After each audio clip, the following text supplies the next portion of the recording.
Hey friends, welcome to episode 3 of Learn With Us. Today, we're diving into a subject that's been missing in a lot of our lives, especially for those of us who follow the teachings of Yeshua. We're talking about the biblical feasts, which Yeshua observed, but more importantly, the missing feasts that were part of his life feasts that modern Christianity has, in many ways, either forgotten or replaced with traditions.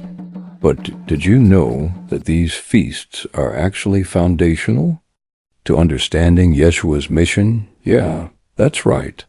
Stick with me because this is going to be an eye-opener. Let's start with Passover, Pesach. We all know the famous story of the Last Supper, right? But did you know that what Yeshua did in that moment was rich in biblical symbolism? Let's break it down a bit. Passover commemorates the Exodus when Yahweh delivering the Israelites from slavery in Egypt.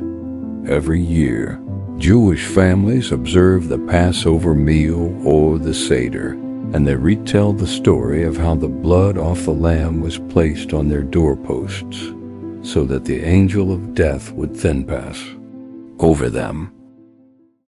Next, we have Shavuot, also known as Pentecost, but only because Pentecost is the Greek word for 50th, referring to the same 50-day count. And to make it clear and simple, the word Shavuot in Hebrew language means weeks, which focus on 7 weeks after Firstfruits, wheat harvest.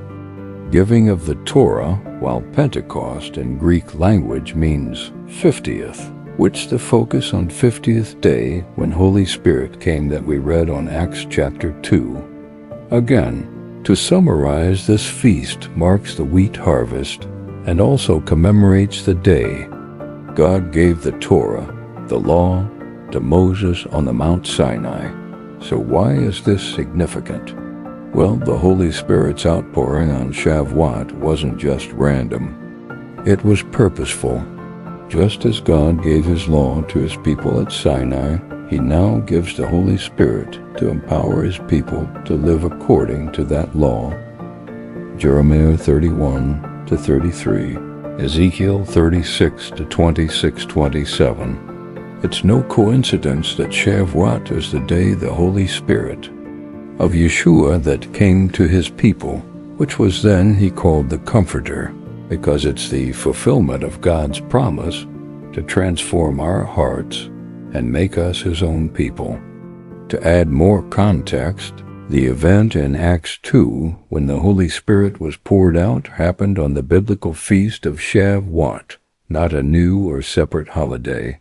The name Pentecost just stuck in the Greek New Testament and later Christian traditions.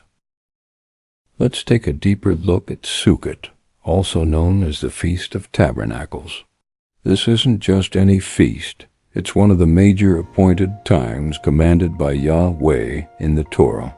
In fact, it's one of the 3 pilgrimage festivals where every Israelite was instructed to go up to Jerusalem, as recorded in Deuteronomy 16, verse 16. Now, the word Sukkot literally means booth or tabernacles. These were temporary shelters made from branches, open to the sky, that the children of Israel were told to dwell in for 7 days every year. Again, this was recorded in Leviticus 23, verse 42. Why? To remember how their ancestors lived in tents after being freed from slavery in Egypt. But this wasn't just about roughing it outside. It was about reconnecting with Yahweh's provision and presence in the wilderness. A reminder that he was with them, even when they had no land, no home, just him. Sukkot is also known as the Feast of Ingathering. We can read this in Exodus 34, verse 22, tied to the final harvest of the year. So it carried a double meaning, remembering the past and celebrating a season of abundance and joy.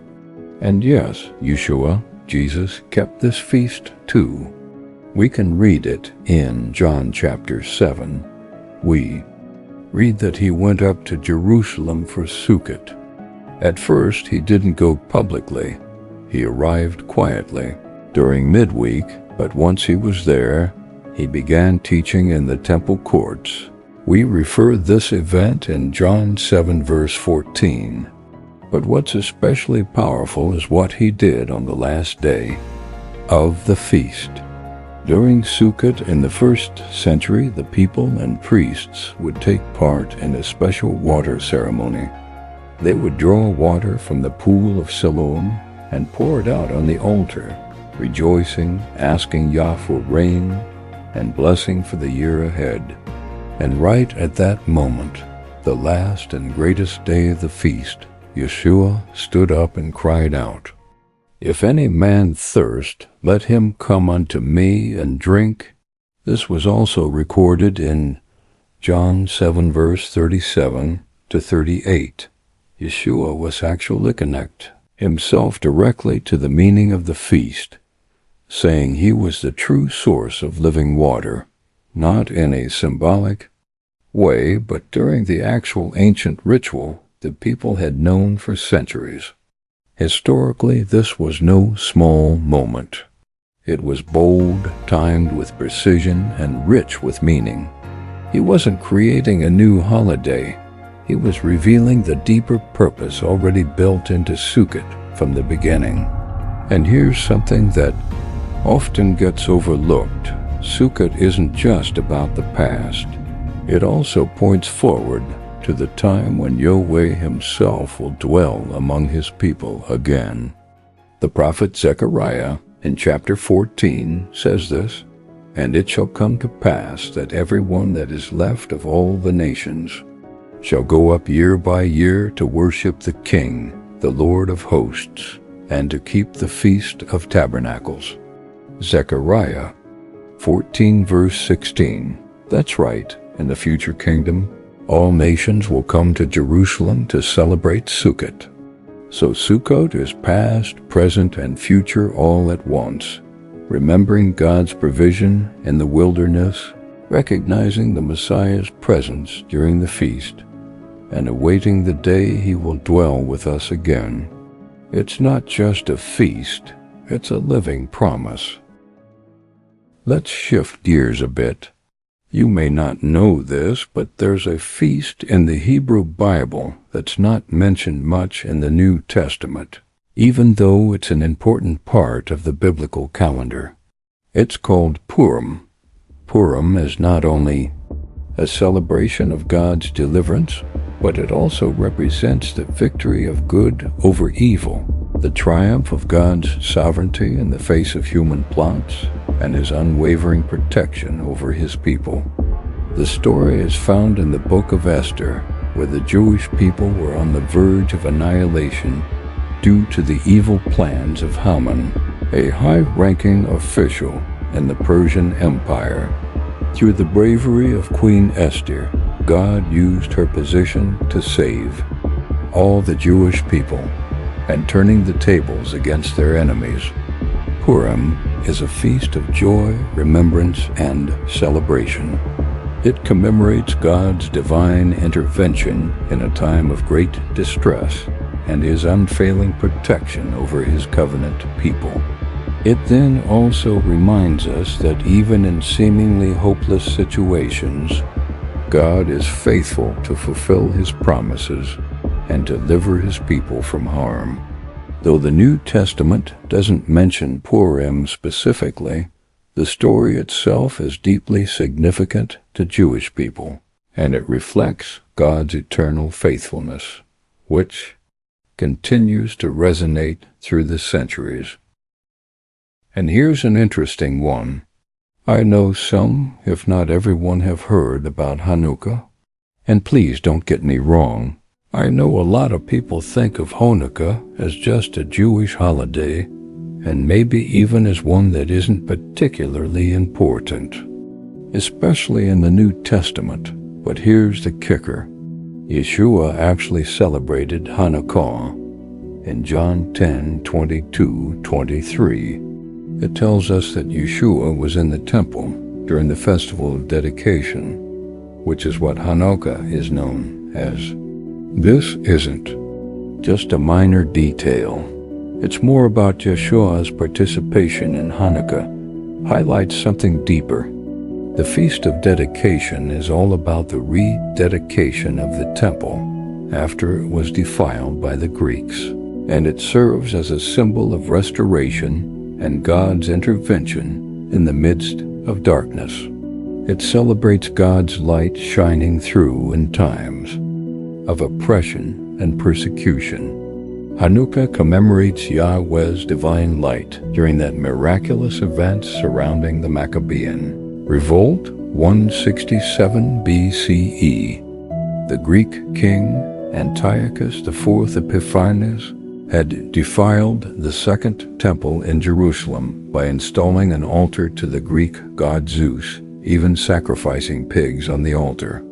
This desecration was a direct affront to the Jewish faith.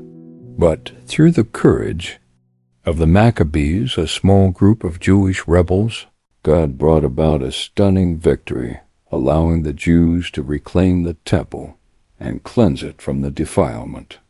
They celebrated by lighting the menorah, and miraculously, the oil in the menorah lasted for 8 days, even though there was only enough oil for one.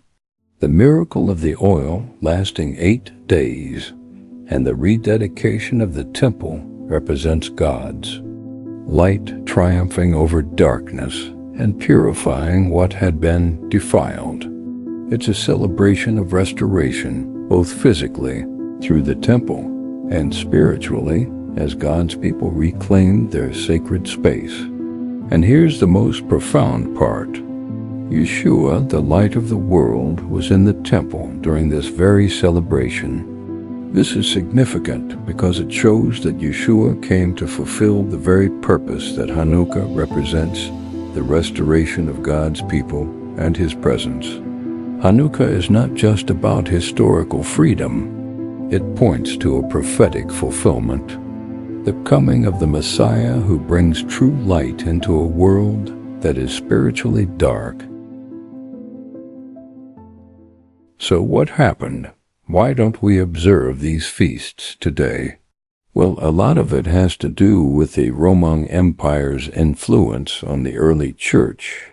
After Constantine came to power in the 4th century, and by the Council of Nicaea in 325 AD, he made several changes to Christian practices, including moving the Sabbath to Sunday and establishing Easter and Christmas as key Christian holidays based on pagan festivals.